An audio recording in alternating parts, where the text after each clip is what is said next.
Question गलत कर रहे हो तो 1 नंबर आपका कट जाएगा।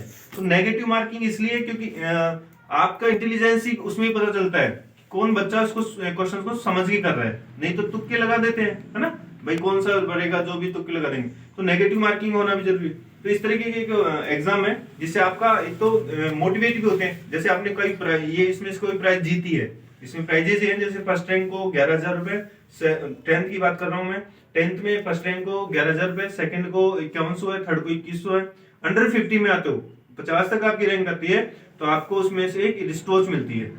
तो आप ये बड़े स्तर पे प्रोग्राम होगा हमारा बोर्ड की एग्जाम के बाद में, तो उसमें आपको प्राइजेस दिए जाएंगे, जहां भी हम करवाएंगे आपको इनवाइट कर देंगे, आपको पास इनविटेशन कार्ड आएगा, ठीक है ना।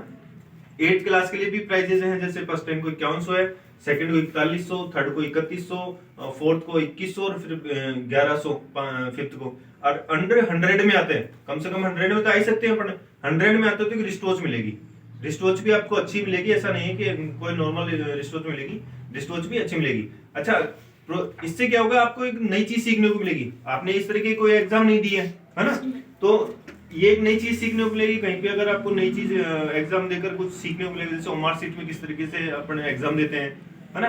दूसरी चीज, आपको पढ़ने का एक तरीका मिलेगा कि एग्जाम नेगेटिविटी किस तरीके से बचा जा सकता है नेगेटिव से, है ना। तो ये चीजें हमारे यहाँ इस एग्जाम में मिलेगी। और अब मैं यहाँ उज्ज्वल साइंस अकेडमी की, ये जो साइंस अकेडमी, क्या नाम है सर, उज्ज्वल कोचिंग क्लासेस की बात कर रहा हूँ। ये जो फैकल्टीज हैं आपके साथ मेहनत कर रहे हैं, तो आपको भी प्रॉपर मेहनत करनी चाहिए, है ना। यहाँ जो पढ़ाया जाता है घर जाकर के उसको रिवीजन करना चाहिए, है ना, तभी आपका एक रैंक आएगा, और रैंक आएगा तो आपका भी नाम होगा और यहाँ के टीचरों का भी होगा। प्रॉपर आपको सहयोग कर रहे हैं आपके टीचर्स, है ना। तो एक अच्छी आपकी एक टाइम टेबल फिक्स होना चाहिए कि मुझे कितने आवर्स पढ़ना है, प्रॉपर पढ़ना है, ठीक है ना। तो ये सारी चीजें आपको साथ में लेके चलनी है, क्योंकि आपका कैरियर आपको 10th के बाद में चूज करना है, अब क्योंकि सब्जेक्ट जो लोगे आपके 10th के बाद में चूज करनी है, तो उससे भी थोड़ा आइडिया भी लग जाएगा तुम्हें इस एग्जाम से। दूसरी चीज, आप टीचर्स के साथ में सहयोग कीजिए और पढ़िए, तैयार और अच्छे से प्रिपरेशन कीजिए। बोर्ड की एक ही चीज होती है कि आपको एक तो सिलेबस को देखना है कि क्या सिलेबस है, दूसरी चीज आपको रेगुलरिटी बना के रखनी है।